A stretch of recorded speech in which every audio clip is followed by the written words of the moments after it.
Hey, what's up guys? Welcome back to yet another Destiny 2 video, and today we're actually going to be taking a look and doing a early review of the Crimson. For those of you who don't know, the Crimson is a brand new exotic hand cannon from the Curse of Osiris expansion, and I have to say it is probably the most unique hand cannon I've used within Destiny's franchise all the way back until the last word, or I should say since the last word. Now, the one thing that I do have to note is that, of course, this thing is dubbed the Baby Red Death by a lot of the community, mostly because it is a smaller version of the Red Death, an exotic pulse rifle that was infamous in Destiny 1. Now, the reason why it is called that is because it is a reskin of the weapon, and I don't mean reskin in a bad way, it's just simply a reskin. The front of the weapon, you can call it a bayonet, a knife, a sword, whatever, but it does stick out of the weapon the same way. It's got blood all over it, which is a very cool design, mind you, but that's exactly how the Red Death looked, and it's kind of I guess homage, it pays homage to that weapon specifically.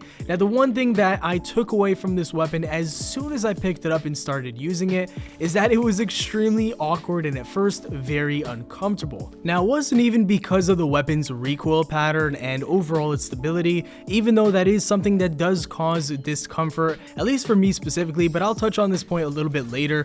I think in general the reason why it was so awkward to use is because it felt identical to the Red Death, but the only difference is that I'm using a small little hand cannon instead of a very large, thick, for the most part, heavy feeling pulse rifle known as the Red Death. So that was the first thing that kind of like threw me off completely. It was nearly identical in terms of the rate of fire, the rate at which the bullets come out in the burst. Everything about it felt the same. It even had a very punchy, loud sound every single time you fire the weapon. So I was very thrown off about that, and so it took me a while to kind of adjust and realize that I'm using a very small weapon, and that does differ. It may not differ like in terms of the stats, but for some reason when I'm using a big weapon like a pulse rifle or an auto rifle compared to something small like a sidearm or hand cannon, for some reason I get this weird feeling that I should be playing a little bit differently, and it kind of gives me a strange feeling that I'm actually faster when I'm using a smaller weapon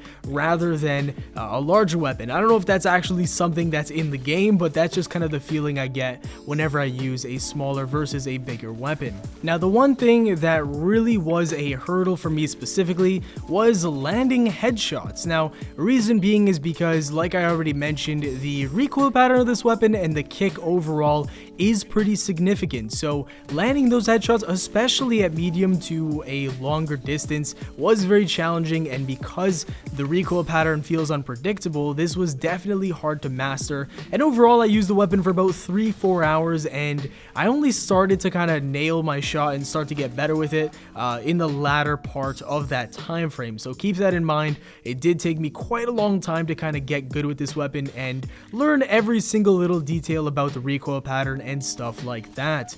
The one weapon that it actually also reminded me a lot of was the Dreg's Promise, mostly because of the size of the weapon and the recoil pattern. Not specifically how much damage it does or how hard it kicks, but for those specific reasons. Now, for those of you who don't know, it does have some pretty fantastic perks, and that's kind of the saving graces of the weapon.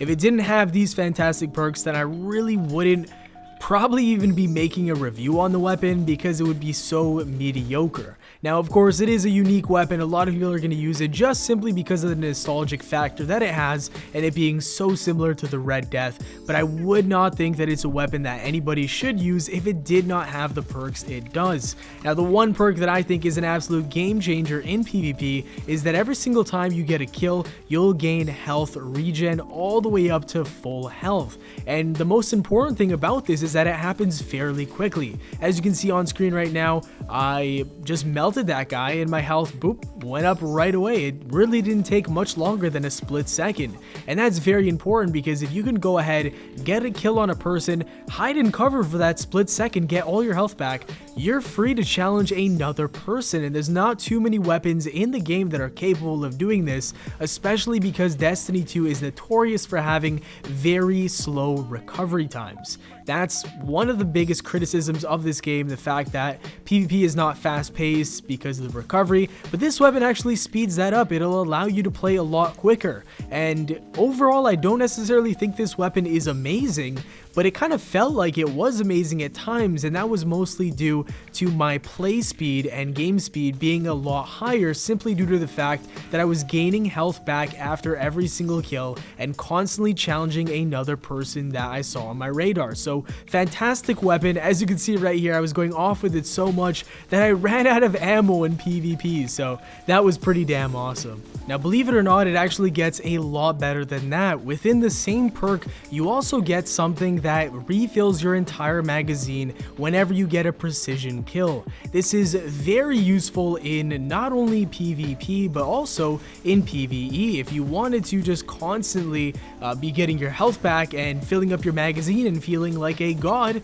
which is a criticism that I have for a game, because you don't have too many of those moments within Destiny where you feel like a god. I mean, in Destiny 1, you felt super powerful and awesome, but in this game, you don't necessarily have that same feeling, at least I don't. So this is one of those weapons that definitely has the potential of bringing back that same feeling, because you're constantly getting your health back and you're constantly refilling your magazine so long as you're getting precision kills. So again, this weapon has a lot of potential. It depends on how you use it. If you use it against enemies that aren't, bosses and don't have crap tons of health, then you're constantly going to be getting those precision kills and gaining back your health, which is just a fantastic combo. And if you pair that with something like the Ophidian aspects for the Warlock that gives you tons of awesome little perks, then you would just feel like a very awesome Guardian, essentially. So that's going to do it for the review of this video. I want to thank you all very much for watching, and the one takeaway from this review is that this weapon is overall all around very solid for not only PvP but also for PvE. Ultimately, whether or not you like it is going to be based on the feel of the weapon for yourself specifically, so make sure to get this weapon and definitely try it out, and let me know what you guys think of it if you already do have it. Drop a like if you enjoyed, subscribe for more daily Destiny 2 content, have yourselves a great day, and I'll see you all later. Peace.